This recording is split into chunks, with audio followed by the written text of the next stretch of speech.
สบายดีและสวัสดีพ่อแม่พี่น้องฝั่งลาวฝั่งไทยและทั้งต่างประเทศเด้อสบายดียามแรงๆพี่น้องมาต้มหากระเลิกการมานะ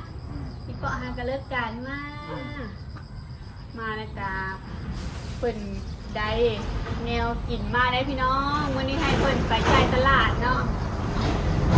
ได้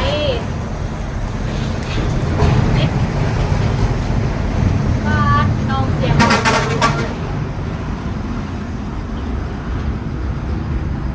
เสาซุกยักใส่ไม้อยู่แต่ไม้เสาซุกนะเสียบข่อยพี่น้องใส่กะแห้งบนพินเสียบโตบรรดา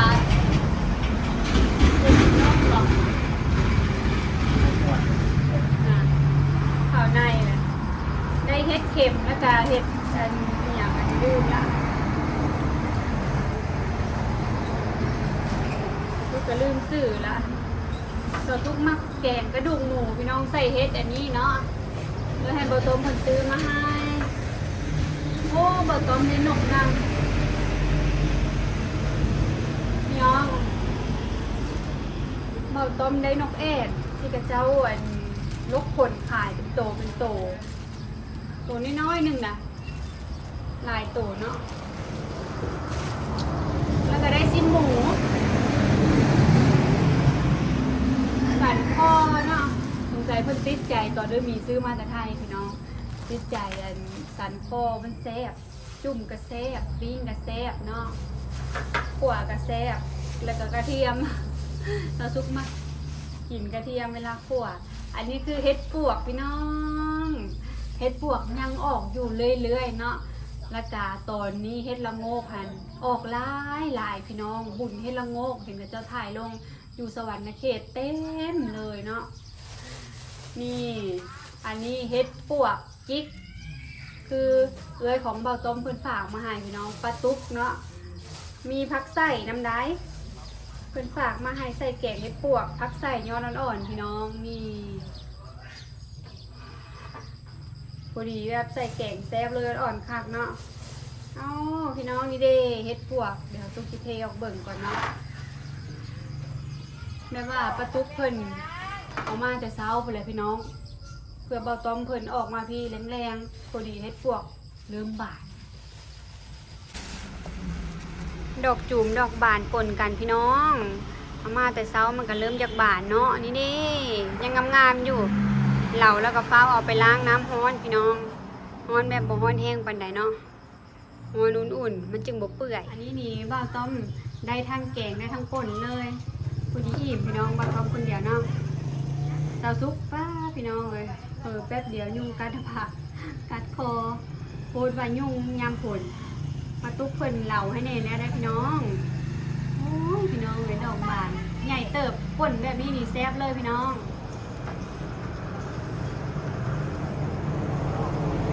เริ่มบานแล้วดอกจุ่มโอ้ยพี่น้องขนตอนเพิ่นนี่มาจิ้มบ้วนขนาดเลยนี่พี่น้องดอกจุ่มนี่จุ่มก็อยู่ยุงสิมาลอยนะผักจะซุกอีกแล้วน้อยๆคักพี่น้องที่พวกจิกตะเวนกาออกยามแรง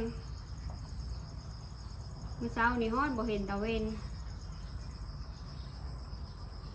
เราต้มกับพ่อลูกอย่างเลาะอยากงอแงหน่อยหนึ่งได้พี่น้องให้เบาต้มเอาเบาต้มเบาดาวเบิดมือเบาต้มไปการมาเบาต้มเอาเบิดเช้าแล้ว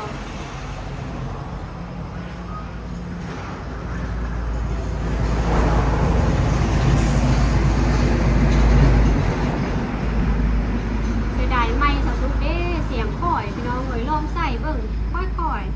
ๆไม่อยากให้พี่น้องFCได้ยินเสียงรถน้องมันน่องคนเสียงรถขับไวบวกกับตูนคืนเสียงมันเลยน้องดังขนาดเลยนะพี่น้องข่าวโทรศัพท์เนาะโอ้ยพี่น้องเลยเว้าไปเว้ามาแล้วกันเห็นข่าวมื้อเช้านี่โคตรถูกข่าวซุกข่าวไฟไหม้โรงเบียร์ย่านลาดพร้าวเนาะก็ถือว่าเป็นแบบการแบบสูญเสียแบบครั้งใหญ่เลยแหละพี่น้องคน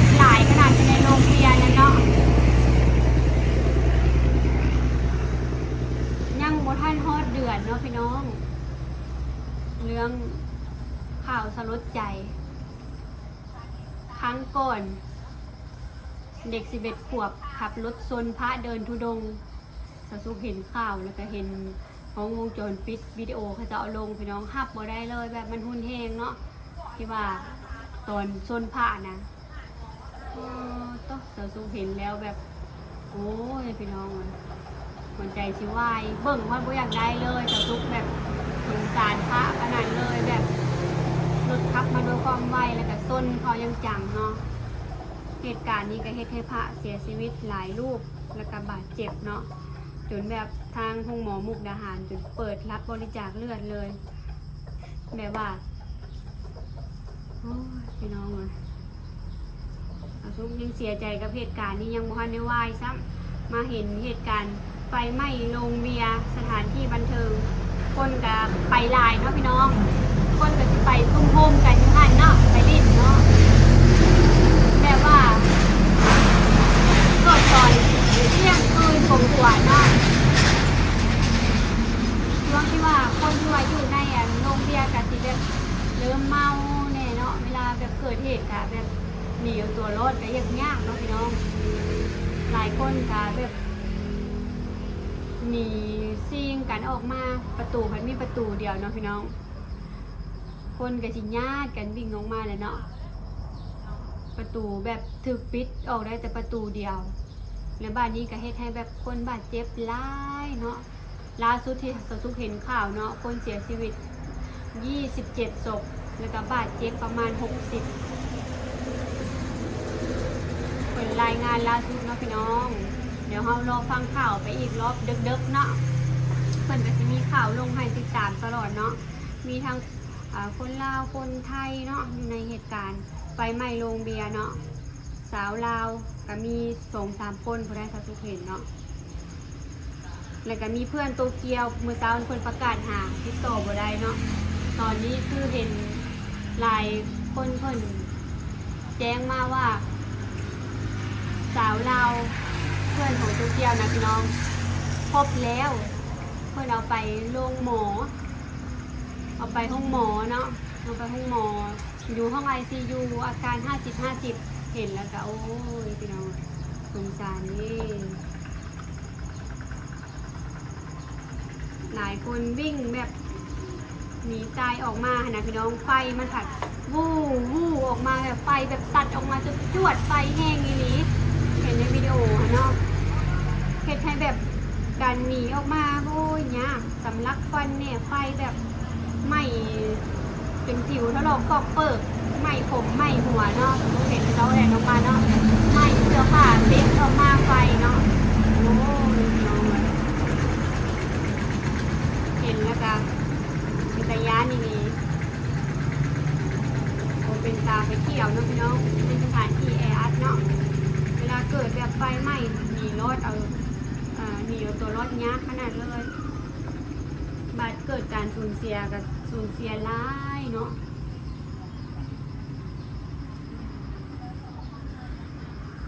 เห็นข้าเจ้าเอาลงในมื้อนี้เนาะพี่น้องคือมันเคยมีมาแล้ว2 ครั้งเนาะมีซานติก้าผับตั้งแต่ดนแล้วเนาะซานติก้าผับในคืนเขาดาว31 ธันวาเนาะเกิดเหตุการณ์แบบนี้เลยไฟไหม้เนาะเกิดจากพลุเนาะเพิ่นว่าเนาะตัวนั้นเนาะในการที่2ก็มี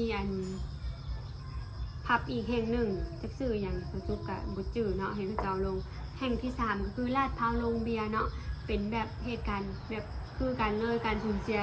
หลายขนาดเลยนะพี่น้องเสียชีวิตกับบาดเจ็บเนาะอันดับ1ก็คือซานติก้าผับเสียชีวิตหลายบาดเจ็บหลายเหตุการณ์ที่2ก็หลายซ้ำเดียวกับเหตุการณ์ที่3คนละพี่น้องโอ้ยพี่น้องมันเป็นตะยานเนาะแบบเห็นสภาพหลังไฟไหม้แล้วนะไหม้แบบจนดำเบิดบ่เหลืออย่างเป็นสิ้นดีเลยทางในเนาะบ่อยากให้มีเหตุการณ์แบบนี้เด้เนาะพี่น้องเลย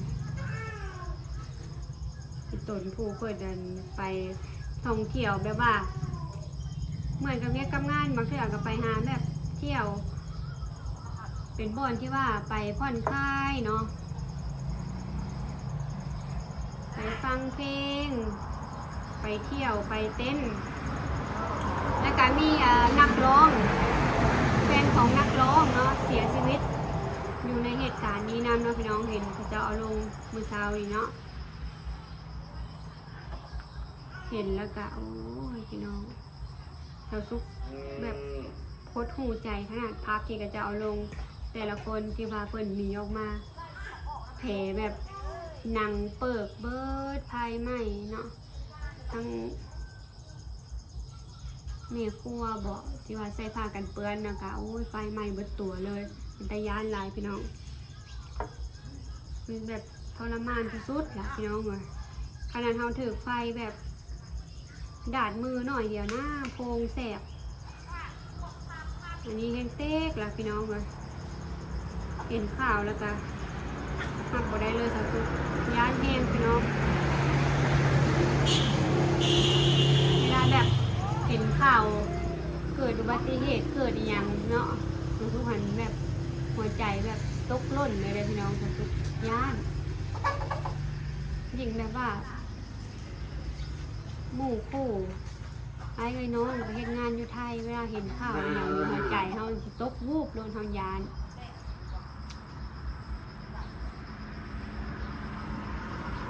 โศกเศร้านำแต่ละเหตุการณ์พี่น้องน้องน้อยไปทำงานอยู่กรุงเทพค่ะเป็นห่วงน้องน้อยกะบอกเคยแบบว่าไปทำงานห่างบ้านไกลบ้านขนาดนี้นะพี่น้องบัดไปเทื่อแรกก็อยู่กรุงเทพอยู่น้ำอ้ายก็ยังไข้ก็ยังหายห่วงนี้ไปเทื่อสองไปอยู่ไกลอ้ายพี่น้องแห้งเป็นห่วงเนาะน้องน้อยค่ะยังบอกเคยแบบ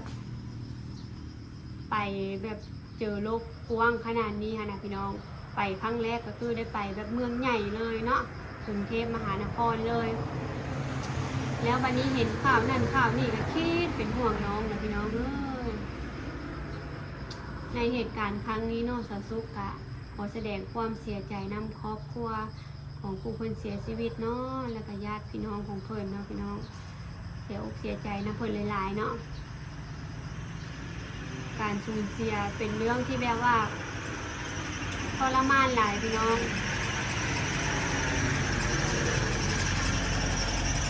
จนครอบครัวเพิ่นโศกเศร้าเสียใจบางครอบครัวก็แบบเสียทั้งลูกสาวเสียทั้งลูกเขยถึงจะเอาลงเนาะการสูญเสียคือแบบเป็นสิ่งที่แบบว่าทรมานทุกมุกทุกใจหลายแหละพี่น้องเลยไผ่แบบกะสีหูเนาะว่ามันทรมานขนาดใดเนาะพี่น้องกว่าสิผ่านไปได้คือสาวซุกเคยสูญเสียแบบพ่อฮะเสียใจจนนอนเศร้านอนเหงานอนให้ผู้เดียวผู้ให้ใครเห็นเลยสาวซุกแบบเกิดมาเจอกันชาติเดียวไปแล้วพันว่าจากกันไปโบเห็นกันนะพี่น้องมันก็มีความแบบเสียใจมีความแบบทุกข์ใจมีแต่เสียงแก่รถแต่พี่น้องอยู่เส้นหน้าบ้านงัวข้าเจ้าเลี้ยงงัวเหมือนเถื่องัวมันจะข้ามทางเนาะข้าเจ้ากับแบบไล่กันไว้บ่ทันงัวมันกับข้ามรถกับบีบแก่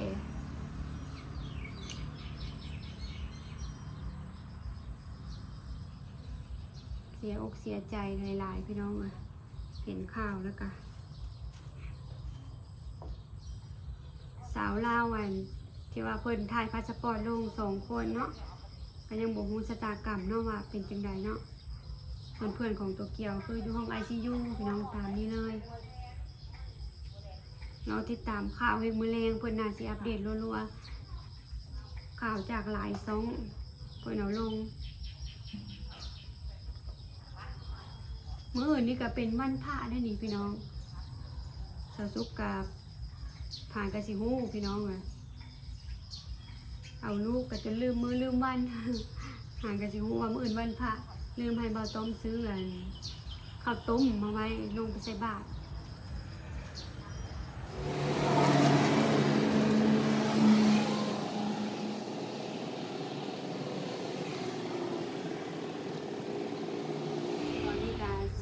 8:30แล้วเนาะว่าสิไปปั๊มนมแล้วบัดนี้พี่น้อง1วันปั๊มนมไว้หากะสิเศร้าฮ้อนเนาะฮอดรอปั๊มนมล่ะปั๊มนมแล้วจังสิได้เฮ็ดกินพี่น้องมื้อนี้ก็ว่าสิลองซิมแกงเห็ดปวกก่อนจักดอก1 2 ดอกถ้าว่าบ่ผิดสำแดงเนาะอาการปกติสาวสุกก็สิกินเลยแม่ว่า3 เดือนแม่กินสาวสุกผสมเดือนปลายเดี๋ยวสิลองกินเบิ่งพอโตสิเข้า2 เดือนครึ่งแล้วน่าสิกินได้อยู่เนาะพี่น้องFCเพิ่นแนะนำว่าเห็ดปวกกินได้ไม่เป็นอะไรเพิ่นว่าเนาะไม่ได้เกิดจากเชื้อราเพิ่นว่ามาเห็ดอันนี้ค่ะทุกยังตายกินพี่น้องเห็ดออรินจิกับเห็ดเข็มทอดใส่ไข่บางที่สิแกงกันใส่สันข้อหมูเนาะพี่น้องเห็ดปวกแล้วก็แบ่งไว้ปวกป่นปวกจะงอกอ่านปวกจะในขาแล้วก็ป่นพี่น้องบปิ้งมันดอกน้อยปวกเอามันสีแบบได้แบบเนื้อหลายโบติดกระแตะโบติดอันเนื้อปิ้งนะพี่น้องพอโตกะเห็นพอเพิ่นกำลังเหงาะกล่อมรับอยู่พี่น้องตื่นนานแล้วให้เพิ่นนอนแป๊บเดี๋ยวฮอดเวลาปั๊มนมแล้วน้ำเบิดเรียบร้อยได้เกือบเต็มจานคักๆพี่น้องเป็นพวกจิกแซ่บอันดับ1สำหรับสาวซุกคนอื่นบ่ฮู้เนาะไอ้พวกจิกมันจะมีความหอมความหวานเนาะเฮ็ดนกอันนี้ใส่ตู้เย็นมาให้บ่ต้มพันจางเพิ่นแล้วมักกินเลยพี่น้องบ่ต้มนกอันนี้สาวซุกเราบ่ฮู้นะกินมันตัวน้อยก็สิกินนั่นแหละตีนมันจะอยู่ตรงไหนสาวซุกเราบ่เคยกินนกอันนี้ตัวใหญ่ๆกว่านี้สาวซุกกินตัวน้อยๆนี่สาวซุกบ่อยากปานใดสำหรับคลิปนี้ฝากเป็นกำลังใจให้สาวซุกคือเก่าเด้อพ่อแม่พี่น้องเด้อด้วยกันบุคคลโฆษณาเนาะสบายดีบ๊ายบาย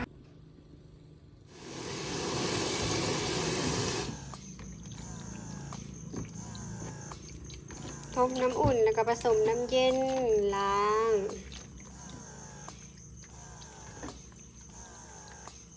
เพิ่นก็สิเป็นดอกแข็งงามอยู่ถ้าเอาต้มน้ำล้างพี่น้อง